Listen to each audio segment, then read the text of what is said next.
BJP good times అయిపోతున్నాయా? మోడీ నాయకత్వం మీద దేశవ్యాప్తంగా ఇప్పుడు వస్తున్న వైబ్రేషన్, జరుగుతున్న చర్చ ఏం చెప్తా ఉంది? జంజీని క్షమించేశాను అని మోడీ చేసిన ప్రకటన మీద అంత బ్యాక్ క్లాష్ రావడం దేనికి సంకేతం? పైగా నేపాల్లో అలా జరిగిందిట, శ్రీలంకలో ఇలా అయిందిట అని పోలికలు తెచ్చి జంజీ పోరాటాన్ని పోలుస్తా ఉన్నారు కదా. మరి ఆ పోలిక కరెక్టేనా?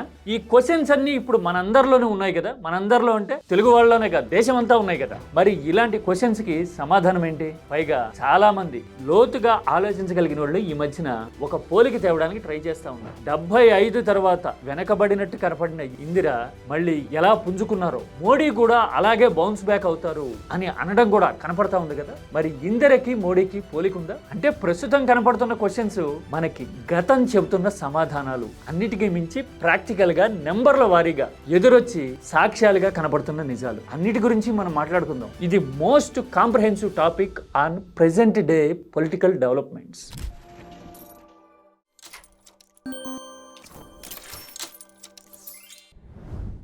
వీర్ సంఘవి అనే ఒక సీనియర్ జర్నలిస్ట్ ఇదిగో ఇలాగా బ్రహ్మాండమైన కాంప్రహెన్సివ్ ఆర్టికల్ ఒకటి రాశారు ఈ మధ్యన. బీజేపీ గుడ్ టైమ్స్ అయిపోతున్నాయి అని ఆయన నేరుగా ప్రస్తావించేశారు.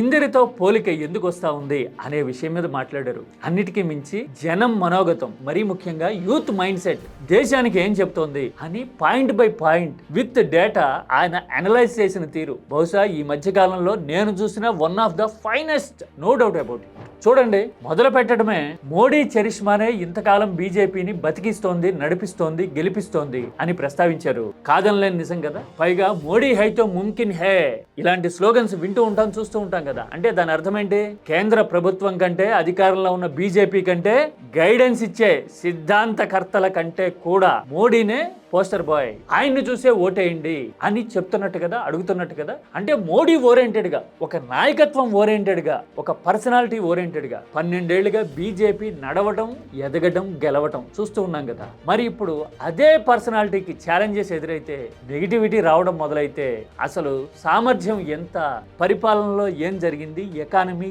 ఎందుకు ఇలా ఉంది అనే చర్చ మొదలైతే గనక తట్టుకోవడం, తిప్పుకోవడం సాధ్యమా? ఇదే పాయింట్ ని ఇందులో డిస్కస్ చేశారు. లీడర్ సుప్రీం అయినప్పుడు వ్యతిరేకత కూడా సుప్రీమే అవుతుంది అని చెప్పిన పాయింట్ చూస్తే గనక ఎంత లాజిక్ ఉందో ఇందులో అర్థమైపోతుంది. పైగా ఇప్పుడు కాక్రోచ్ సవాల్ ఎంత ఇంపాక్ట్ఫుల్ కూడా ఆ సెంటెన్స్ తో తెలిసిపోతుందిగా. లీడర్ సుప్రీంట ఇప్పటి వరకు, మరి ఆ లీడర్ మీద వస్తున్న వ్యతిరేకత కూడా సుప్రీమే కదా అని వీర్ సంఘవి అంటూ ఉన్నారు. ఊరకనే మాట వరుసగా డేటా చూపించారు.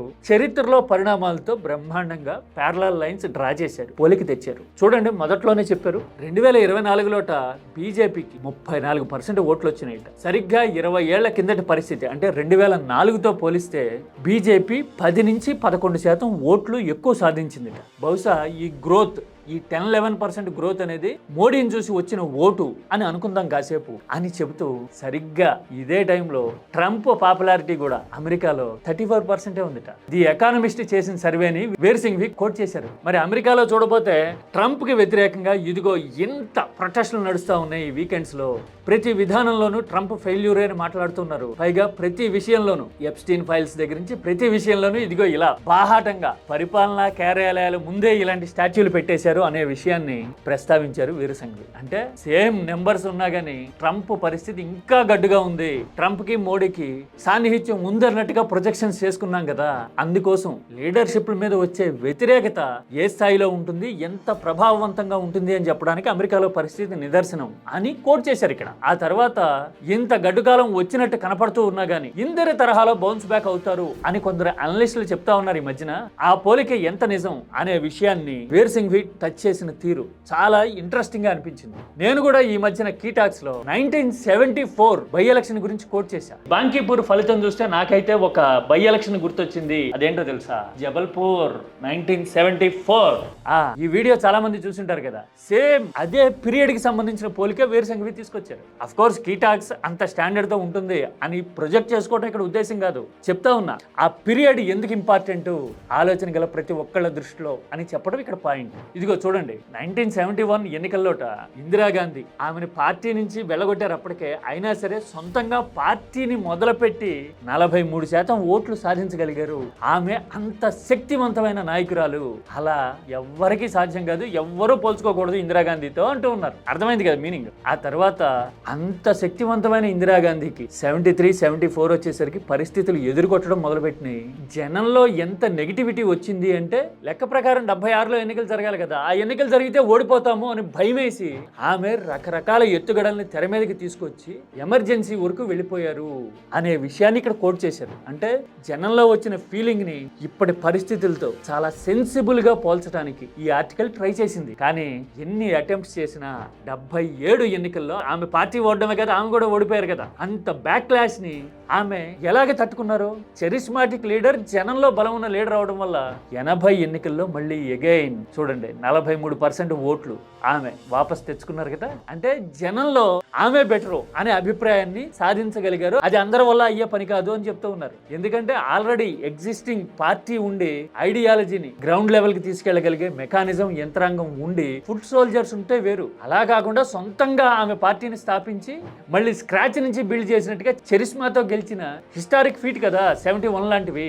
మళ్ళీ బౌన్స్ బ్యాక్ అవడం అంటే 80లో అది కూడా సేమ్ హిస్టారికే కదా. పైగా 84లో ఇందిర మరణం తర్వాత జరిగిన ఎన్నికల్లో ఓట్లు ఏకంగా 48-49% రావడము అంటే ఆ నాయకత్వానికి జనంతో ఉన్న కనెక్ట్ ఏ పార్టీది, ఏ స్థాయిలోది అని చెప్పడానికి ఇంతకంటే నిదర్శనం కావాలా అంటూ ఈ ఆర్టికల్ కోట్ చేసి అప్పటి పరిస్థితులతో పోల్చుకోవద్దు అని చెప్పడానికి ట్రై చేసింది. మరి ఇప్పుడున్న పరిస్థితుల్లో బౌన్స్ బ్యాక్ అవడం ఎలా? ఈ ఆర్టికల్ ఏమి రూల్డ్ అవుట్ చేయాల, వన్ సైడ్ తీసుకోవాలా. ఇదిగో చూడండి, మోడీని అండర్ ఎస్టిమేట్ చేయకూడదు, చెయ్యొద్దు అని స్పెసిఫిక్ గా మెన్షన్ చేశారు. ఇందులో చేసి సవాళ్లు ఏ స్థాయిలో ఉంటాయి అని చెప్పడానికి 3 సిచ్యువేషన్స్ కోట్ చేశారు. ఒకటి, రేపో మాపో క్యాబినెట్ రీషఫల్ జరుగుతుంది.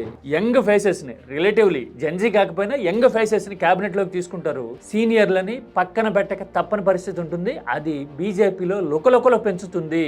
అంటే cabinet reshuffle is going to be the one of the biggest challenges అని మెన్షన్ చేశారు ఇందులో. ఆ తర్వాత అసలు సవాల్ యూపీ ఎన్నికలతో ఉంటుంది. ఇప్పుడున్న పరిస్థితుల్లో అయితే యూపీలో గెలిచేస్తాము అని బీజేపీ లెక్కేస్తోంది. ఒకవేళ గెలిస్తే గనక మోడీ హోల్డ్ అలాగే ఉంది, ఆయన చరిష్మా స్టిల్ వర్కింగ్ అని చెప్పడమే కాదు, యూపీలో అధికారంలో ఉన్న వాళ్ళే కేంద్రంలో వస్తూ ఉన్నారు కదా, అందుకోసమని 2029లో కూడా మోడీకి తిరుగులేదు అని బీజేపీ ప్రొజెక్ట్ చేసుకుంటుంది. అంటే యూపీ ఎన్నికలు is going to be the turning point in near future అని చెప్పడం ఇక్కడ ఉద్దేశం. ఇది రెండోది. ఇక మూడోది అతి ముఖ్యమైనది, జెన్జీ ఛాలెంజ్ ని ఎలా తట్టుకుంటారు. జెన్జీ లేటెస్ట్ గా చూసాం కదా, విద్యా, ఉపాధి, ఎకానమీ గురించి మాట్లాడతాము, ఫైట్ చేస్తాము, ఎన్నికల్లో దిగే ఉద్దేశం లేదు కానీ పాలకులతో పని చేయించడం మా టాస్క్ అని नाम के इलेक्शंस रह जाएंगे. It will just become a formality जो हम नहीं चाहते. చూశారు కదా, ఇలా ప్రకటించారు కదా. ఇది చాలా క్రూషియల్ లింక్. మరి జెన్జీ టార్గెట్ ఇలా ఉండి వాళ్ళు దేశమంతా విస్తరిస్తాము అని సన్నాహాలు చేసి దేశవ్యాప్తంగా స్ప్రెడ్ అవడానికి రెడీ అవుతున్నాయి కాక్రోజులు. మరి ఇలాంటి టైంలో జెన్జీని మోడీ నాయకత్వం ఎంతవరకు అడ్రస్ చేయగలుగుతుంది? ఎకానమీ విషయంలో కానీ, విద్య విషయంలో కానీ, ఉపాధి విషయంలో కానీ ట్రాక్ రికార్డ్ చూస్తే క్వశ్చన్స్ గట్టిగానే ఉంటాయి అనే విషయాన్ని ఇదిగో ట్రిక్కీగా లాస్ట్ లో ఇలా మెన్షన్ చేశారు చూడండి. అంటే ఈ క్వశ్చన్ కి సమాధానం అంత ఈజీ కాదు అని అనిపిస్తుంది ట్రాక్ రికార్డ్ చూస్తే అని చెప్తూ ఉన్నారు. అంటే విద్యా, ఉపాధి, ఆర్థికం విషయంలో డెసిమల్ పర్ఫార్మెన్స్ ఉంది గవర్నమెంట్ కి అని చాలా శుతిమెత్తగా కన్విన్సింగ్ గా చెప్పడానికి వీర్ సింఘ్వి ట్రై చేశారు. వీటన్నిటికీ తోడు ఆర్ఎస్ఎస్ టోన్ ఇప్పుడు క్రమంగా మారుతున్నట్టుగా సంకేతాలు వస్తా ఉన్నాయి కదా. జెన్జీని దేశద్రోహులు అనకండి, వాళ్ళు దేశం కోసం పోరాడుతున్నారు అనడంతో పాటు నాయకత్వం అంటే ఎన్నికల్లో గెలవడమో ప్రసంగాలు దంచటమో కాదు అని మోహన్ భగవత్ ఇలా అన్న పరిస్థితుల్లో మోడీ సవాళ్ళని తట్టుకోవడం, మళ్ళీ పట్టుని నిరూపించుకోవటం సాధ్యపడుతుందా? ప్రాక్టికల్ గా ఆలోచిస్తే, కళ్ళ ముందు కనపడుతున్న నిదర్శనాలు చూస్తే ఏమనిపిస్తా ఉంది? కామెంట్ సబ్జెక్ట్ ఓరియంటెడ్ గా చేయండి. కీ టాక్స్ ఆలోచనలకి వేదిక.